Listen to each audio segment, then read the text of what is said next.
Hi hello नमस्कार सत श्री अकाल। कैसे हैं आप? वादे के मुताबिक हाजिर हूं मैं अपनी आगे की कहानी लेकर, जो आज शुरू होगी मुंबई से। क्योंकि पिछली कहानी में आप जान चुके थे कि अखबार में नौकरी करने के बाद, कल्चरल इवेंट्स करने के बाद, आकाशवाणी करने के बाद और तमाम कल्चरल एक्टिविटीज़ में शामिल होने के बाद लोग मुझे ये सलाह दे रहे थे कि यार तुम जो हो वो एक पैकेज हो, और इसका मतलब ये है कि तुम एक एक्टर हो, तो तुम्हें तो मुंबई जाना चाहिए। तो दिमाग ख़राब होने में कितनी देर लगती है साहब?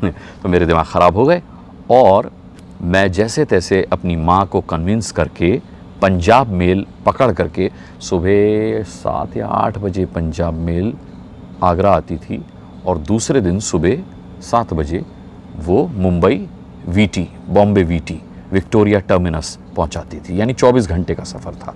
टिकट कराया, रिजर्वेशन कराया और साहब हम अकेले एक अटैची में अपने कपड़े लेकर के मुंबई के लिए रवाना हो गए हीरो बनने। बेसिकली हीरो नहीं बनना था एक्टर। जैसे आजकल नवाजुद्दीन सिद्दीकी हैं और इस तरीके के तमाम पंकज त्रिपाठी हैं। अब साहब मुंबई में मैंने आपको पिछले एपिसोड में भी बताया कि मेरे पास सिर्फ एक नंबर था, Marina guest house. Marina guest house के टेलीफोन नंबर के अलावा मुंबई में मैं किसी को नहीं जानता था। लोगों ने मुझे सलाह दी यार आओ, हो जाएगा। और हाँ, एक कांति शाह साहब थे जो युवक बिरादरी के फाउंडर थे। वो आगरा में कई बार कार्यक्रम करने आए थे, तो उन्होंने मुझसे कहा था कि जब भी तुम मुंबई आओ तो मुझसे ज़रूर मिलना। तो मैंने सोचा कि उनकी भूमिका बाद में शुरू होगी, जब मैं यहाँ पे मैं रहने लगूँगा, सेटल हो जाऊँगा, तब फिर उनके पास जाऊँगा कहने के लिए कि कांति शाह जी मैं आ गया हूँ और अब बताइए कैसे आगे बढ़ा जाए। तो साहब अगले दिन, जिस दिन मैं निकला उसके अगले दिन मैं बॉम्बे वीटी पहुँचा, मुंबई के विक्टोरिया टर्मिनस। बहुत ज़ोरों की भूख लग रही थी क्योंकि घर से जो खाना लाया था वो ख़त्म हो चुका था। तो वहीं बॉम्बे वीटी पे मैंने किसी से पूछा कि यहाँ कहीं अच्छा खाना वगैरह मिलता है। तो बॉम्बे वीटी के सामने एक झाड़ों का भास्कर केंद्र था, 5 रुपये में वो पूड़ी सब्ज़ी देते थे। वहाँ गया मैं और मैंने वो पूड़ी सब्ज़ी खाई, आनंद आ गया। खैर उसके बाद मैं वापस आया बॉम्बे वीटी और वहाँ मैंने सिक्के वाले फ़ोन जो चलते थे रेलवे स्टेशन पर, उसमें सिक्का डाल करके मरीना गेस्ट हाउस फ़ोन लगाया। उठा साहब, फ़ोन पिक हुआ। मैंने नमस्कार किया, मैंने बताया कि मैं आगरा से आया हूँ और ऐसे ऐसे मुंबई में रहने की जगह ढूंढ रहा हूँ, मरीना गेस्ट हाउस में मुझे रूम चाहिए, मिल जाएगा? तो बोला हाँ मिल जाएगा रूम, और आप अपना नाम और एड्रेस लिखा दो। मैंने कहा नाम तो मैं लिखा दूँगा, एड्रेस तो मैं ढूंढ ही रहा हूँ, आगरा का एड्रेस लिखाने का कोई फ़ायदा नहीं है। कह रहे नहीं अभी आप आगरा का एड्रेस लिखाओ मेरे को। मैंने कहा आगरा का एड्रेस, चलो मैंने कहा लिख लो आगरा का एड्रेस। आगरा का एड्रेस लिखा दिया। तो अभी आप किधर है? मैंने कहा मैं बॉम्बे वीटी में हूँ। बोले विधि तो अभी आप किधर रुका हुआ है? मैंने कहा नहीं किधर भी नहीं रुका हुआ है, मैं तो रुकने के लिए जगह ढूंढ रहा हूँ, तभी मैंने आपको फ़ोन किया। अरे बोले एड़ा है क्या, इधर ऐसी जगह मिलता नहीं है, अभी आपका नाम में लिखा है, अभी आपका कोई कॉन्टैक्ट नंबर। तो मैंने कहा कॉन्टैक्ट नंबर, आगरा में हमारे फ़ोन हुआ नहीं करता था, लैंडलाइन, मोबाइल फ़ोन का ज़माना नहीं था। तो मैंने कहा भाई साहब ऐसा तो कुछ नहीं है मेरे पास फ़ोन नंबर, कॉन्टैक्ट नंबर। तो उन्होंने कहा कि भाई ऐसा करना, आप जो है मरीना गेस्ट हाउस रोज़ फ़ोन करो, ये पूछने के लिए कि रूम का क्या हुआ या एकोमोडेशन का, रहने का क्या हुआ। क्योंकि आपके पास तो कोई कॉन्टैक्ट नंबर है नहीं, हम आपको किधर कॉन्टैक्ट करेगा। तो आप इधर फ़ोन करने का डेली, या 2-3 बार या वीक में एक बार फ़ोन करने का, पूछने का मेरा नाम ऐसे अनुराग करके बोल के, और मैं इधर रूम के लिए अप्लाई किया। तो मैंने कहा वैसे ये चक्कर क्या है? तो बोले चक्कर कुछ नहीं है, इधर वेटिंग चलता है, कोई रूम खाली करेगा तो जिसका वेटिंग में पहला नंबर है उसका कंफर्म होएगा, जैसे ट्रेन में होता है। अभी जब तुम्हारा नाम आएगा तो तुम्हारा कॉन्टैक्ट नंबर इधर दिया रहेगा, तो तुमको फ़ोन करेगा, बुलाएगा कि अभी रूम खाली है, तुमको मांगता है तो आओ, नहीं तुम्हारा किधर हो गया है तो दूसरे वाले को, तुम्हारा पीछे वाले को जिसका वेटिंग है उसको रूम देगा। तो मैंने कहा अच्छा, और ये वेटिंग क्लियर होने में कितना टाइम लगता है? तो 3 महीना 4 महीना इतना तो मिनिमम लगेगा। मैंने कहा यार अब मैं किधर जाऊंगा? मैंने कहा भाई साहब हेलो, आप 3-4 महीने में मेरे को रहने के लिए एकोमोडेशन देंगे, रूम देंगे, मैं किधर जाऊंगा? मैं तो किसी को मुंबई में जानता नहीं। तो कह रहे जब जानता नहीं तो आने का क्यों मुंबई है, ऐसा मुंह उठाया और चले आया तुम। मैंने कहा भाई साहब प्लीज़ हेल्प कीजिए। तो उसने कहा कि ठीक है, अभी इधर बांद्रा तालाब है बांद्रा के अंदर, मरीना गेस्ट हाउस भी बांद्रा में था।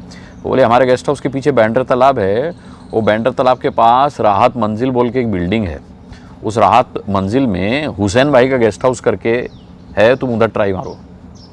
मैंने कहा ठीक है। मैंने कहा उधर का कोई फ़ोन नंबर। कह रहा वो फ़ोन नंबर हमारे पास नहीं है। वो उतना बता दिया, उतना खटाक फ़ोन रख दिया उसने। मैं लोकल पकड़ करके जैसे तैसे बैंड्रा आया, और बैंड्रा आकर के मैं पूछते पाछते पहले नेशनल ढाबा पड़ा, अब पता नहीं होगा या नहीं होगा, पहलवी रेस्टोरेंट, और पहलवी रेस्टोरेंट के बगल से एक रास्ता अंदर जा रहा था। किसी ने बताया कि इधर अंदर जाकर राहत मंजिल है। राहत मंजिल तक मैं पहुंचा और वहाँ पे हुसैन भाई के गेस्ट हाउस में मैंने नॉक किया। हुसैन भाई मिले। मैंने कहा हुसैन भाई ऐसे मैं आगरा से आया हूँ, मरीना गेस्ट हाउस से आपका मुझे कॉन्टैक्ट नंबर मिला है, मुझे यहाँ पर रूम चाहिए। तो हुसैन भाई हंसने लगे। बोली इधर रूम वूम नहीं है, इधर तो डॉर्मेट्री सिस्टम है, इधर एक के ऊपर एक रहने का। मैंने एक के ऊपर एक रहने का मतलब? तो 2 रूम थे वहाँ पर, और एक बेड, दूसरा बेड, तीसरा बेड, ऐसे करके वहाँ 25 लोग रुक सकते थे। तो हुसैन भाई बोले अभी इधर तो मेरे पास भी बेड खाली नहीं है, तो क्या करेगा? तो वहाँ पर एक एलन लड़का था, उस वक्त वही मिला। उसका भाई जोसेफ हुकिंस बाद में मेरा बहुत अच्छा दोस्त बन गया था। एलन हुकिंस, जोसेफ हुकिंस, जबलपुर के रहने वाले थे दोनों भाई। अब उस समय तो कोई कांटेक्ट, मैंने बताया आपको, हुआ नहीं करता था, तो उनका कोई कांटेक्ट मेरे पास था नहीं। और बाद में मैंने उन्हें ढूंढने की बहुत कोशिश की, नाम सर्च किए फेसबुक पर, ट्विटर पर, इंस्टा पर, लेकिन दोनों में से कोई मुझे मिला नहीं। तो एलन हुकिंस ने कहा कि अरे हुसैन भाई, उधर विजय 3 दिन बाद दोहा चला जाएगा, तो उसका बेड खाली होएगा तो इसको देने का। तो हुसैन भाई बोला तब तक तुमको ज़मीन पे सोने का मांगता है तो तुम रह सकता है, नहीं तो, और 1500 रुपये महीना इधर का भाड़ा है। मैंने कहा ठीक है। तो साहब 3 दिन में हुसैन भाई के गेस्ट हाउस में ज़मीन पर सोया। उसके बाद एक विजय करके साउथ इंडियन लड़का था, वो दोहा चला गया, उसका बेड खाली हुआ, तो मैं उसके बेड पे मैंने कब्जा जमा लिया। उस गेस्ट हाउस में खटमल बहुत हुआ करते थे, खून चूसा करते थे। तो खैर, अब मसला था कि घर से लाए पैसों पर सुबह का नाश्ता, दोपहर का खाना और रात का खाना तो हो रहा था, लेकिन जिस मकसद से मैं मुंबई पहुंचा था उसका क्या? तो उसके लिए मुझे लोगों ने वहाँ सलाह दी कि तुम एक डायरेक्टरी ख़रीद लो। मुंबई में आर्टिस्ट डायरेक्टरी आती है, और डायरेक्टर्स के नंबर होते हैं उसमें, प्रोड्यूसर्स के नंबर होते हैं, आर्टिस्ट के नंबर होते हैं। तो तुम उनसे रोज़ 10-12 फ़ोन लगाओ, कोई टाइम दे तो मिलो, नहीं दे तो किसी दूसरे को फ़ोन लगाओ, और ऐसे जिस क्षेत्र में, जिस फील्ड में आपको जाना है वो आप कीजिए। तो मेरा फील्ड था एक्टिंग, और मुझे डबिंग, और इसके अलावा ऑर्केस्ट्रा, क्योंकि वो मैंने आगरा में किए हुए थे। तो मैं सब जगह नॉकिंग करने लगा, लेकिन कुछ हासिल नहीं हो रहा था। तो मैंने क्या किया, वहाँ पर छोटे मोटे अखबारों में लिखना शुरू किया। मैं आर्टिकल लिख के लाता था, उन्हें पसंद आता था तो वो छाप देते थे, 200-300 रुपये मुझे दे देते थे, 500 रुपये दे देते थे। उसी टेलीफोन डायरेक्टरी में, अब देखिए मेरा करियर शुरू होने वाला है मुंबई में। उसी टेलीफोन डायरेक्टरी में मैंने देखा राजू श्रीवास्तव जी का नंबर। राजू श्रीवास्तव से मुंबई जाने से 2-3 साल पहले मैं मिल चुका था। तब मैं अपने एक दोस्त के साथ मुंबई गया था घूमने के लिए, और जीटीबी नगर, गुरु तेग बहादुर नगर, मुंबई के जिस रिलेटिव के हम वहाँ गए थे गुरु तेग बहादुर नगर में, और जिस बिल्डिंग में हम रुके थे वहाँ राजू श्रीवास्तव जी की कोई रिलेटिव रहते थे। वो आए हुए थे और उनके पास नीले कलर की मारुति 800 हुआ करती थी। तो जिस रिलेटिव के हम गए थे उन्होंने बताया कि राजू श्रीवास्तव आए हुए नीचे, तुमको मिलना है तो बताओ, क्योंकि जिनके आए वो हमारी जान पहचान के। हमने कहा मिलेंगे, राजू जी से मिलेंगे। तो उन्होंने फ़ोन किया, थोड़ी देर बाद फ़ोन आया कि आप आ जाइए। तो हम राजू श्रीवास्तव से मिले, उन्होंने हमें ऑरेंज ड्रिंक पिलाया, मुझे याद है अभी तक। राजू जी को कुछ याद नहीं होगा, ये तय है, लेकिन जो लोकेशन मैं बता रहा हूँ, अगर राजू जी ध्यान करेंगे तो उनको लगेगा कि हाँ मुलाकात तो हुई थी। तो खैर, इस वजह से एक कनेक्ट था राजू श्रीवास्तव से। अच्छा, कॉमेडियन मेरे अंदर भी था और कॉमेडियन वो भी थे, और उस वक्त उनका जो था वो राइजिंग टाइम चल रहा था, उठ रहे थे राजू श्रीवास्तव। तो मैंने राजू श्रीवास्तव जी का नंबर देखा, तो मैंने कहा यार, अब तक का एक्सपीरियंस जो था, काम मांगने पर कोई काम दे नहीं रहा था। तो राजू जी भी मना कर देंगे जब मैं उनसे कहूँगा कि राजू जी मैं जो हूँ स्टेज पे आना चाहता हूँ और मैंने इतना एक्सपीरियंस है, मेरे पास ये है वो है। तो मैंने क्या किया, अखबारों में तो मैं देखता ही था, मैंने राजू श्रीवास्तव को फ़ोन लगाया और मैंने कहा राजू जी मैं आपका इंटरव्यू लेना चाहता हूँ 2 बजे दोपहर नाम के एक अखबार के लिए। उसका आई कार्ड भी था मेरे पास, दिखाऊंगा आपको। तो 2 बजे दोपहर, तो राजू जी ने नंबर मुझे समय दे दिया। राजू जी बोले ठीक है आप आ जाओ मेरा इंटरव्यू करने के लिए। वो तो मैं साहब उनके घर पहुंचा। बेहद ज़हीन इंसान, बहुत भले आदमी। उस वक्त उनकी बेटी बहुत छोटी सी थी और मुझे याद है इंटरव्यू उन्होंने बड़ी सहजता के साथ दिया, हंसाया भी, हंसे भी मेरी बातों पर। मुझे उन्होंने मठरी खिलाई जो बहुत टाइट थी, दांत से कट नहीं रही थी। तो बोले कानपुर से आई है और मैं तो हर आने वाले मेहमान के सामने ही रख देता हूँ, एक आध बार ट्राई करता है और फिर कुछ उसके हौसले पस्त हो जाते हैं, फिर कुछ नहीं खाता वो। अपनी बेटी से भी वो मजाक कर रहे थे, क्या लगता है तुमको इस बार जो है वो मायावती आएंगी उत्तर प्रदेश में, उनकी सरकार बनेगी? तो मैंने कहा राजू जी आप क्या कर रहे हैं?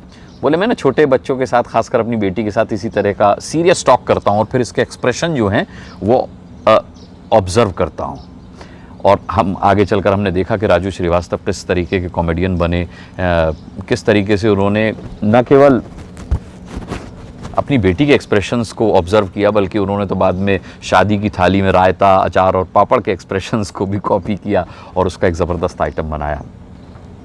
पूरे इंटरव्यू के बाद राजू जी ने कहा कि, क्योंकि राजू जी तो मजे हुए कलाकार हैं, बोले यार तुम सिर्फ पत्रकार तो नहीं लग रहे मुझे, सवाल पूछने के अंदाज से लग रहा है कि तुम स्ट्रगल वगैरह कर रहे हो क्या? मैंने कहा जी राजू जी मैं यहाँ स्ट्रगलर के तौर पर आया हूँ और कहीं कुछ मिल नहीं रहा, जहाँ भी जाता हूँ तो ऑर्केस्ट्रा के किसी ऑर्गेनाइज़र को फ़ोन करता हूँ तो वो कहते हैं पहले कहीं काम किया है, कहीं सीरियल्स के लिए काम मांगता हूँ तो लोग कहते हैं कि ठीक है बताएंगे और फ़ोटोग्राफ्स लेके आइए। तो आगरा में मैंने अपने दोस्त राहुल कटारा से और ज़बरदस्त फ़ोटोग्राफ़र ललित राजौरा से कुछ फ़ोटोग्राफ्स खिंचवाए थे, तो वो मैं लेकर चला जाता था, दे आता था, उसके पीछे वो गेस्ट हाउस का नंबर लिख लेते थे और कहते थे कि ठीक है हम बताएंगे आपको।